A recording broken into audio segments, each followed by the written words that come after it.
Okay. Okay. Okay, now we're going to demonstrate how to give subcutaneous fluids to a cat.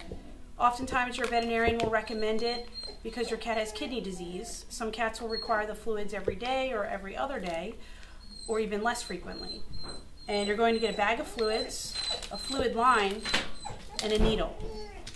And you need to take the fluid out of the packaging and take the fluid line out of the packaging. And then you're going to take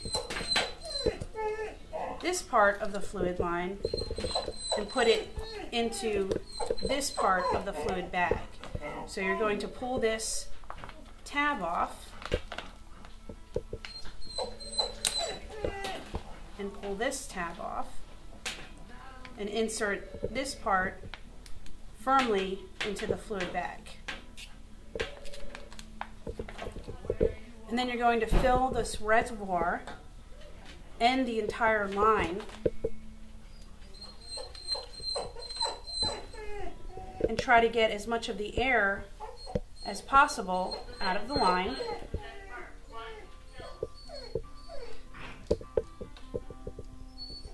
And then you're going to roll this piece, and that will stop the fluid from coming out of the line. And then you can put the cat back on. If there's still some air in the line, it's okay. A small amount of air going under the skin is not going to be terribly harmful. Then you're going to take the needle out of the packaging.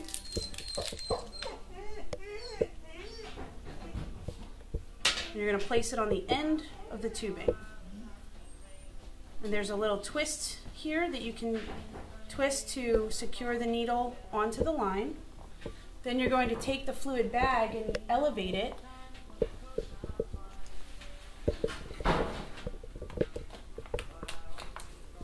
When you elevate the fluid bag, it helps the fluid to come out faster. Then you're going to take your patient and position her so that you can take some skin and be able to push the needle under the skin. You're going to put the needle in parallel to the body, but you're going to pick the skin up and make like a tent, and you want to put the needle directly under the skin, but not through the skin. I'm sorry, not through the other side of the skin. So we're going to take the cover off of the needle. We're going to pick the skin up, find some space here, and then put the needle through the skin. And then you're going to turn the dial on the plastic and monitor the fluid coming through the line. And sometimes it's a little bit sensitive because it's cold. Watch for fluid coming out through the skin. If you notice that happening, then you want to stop and reposition your needle.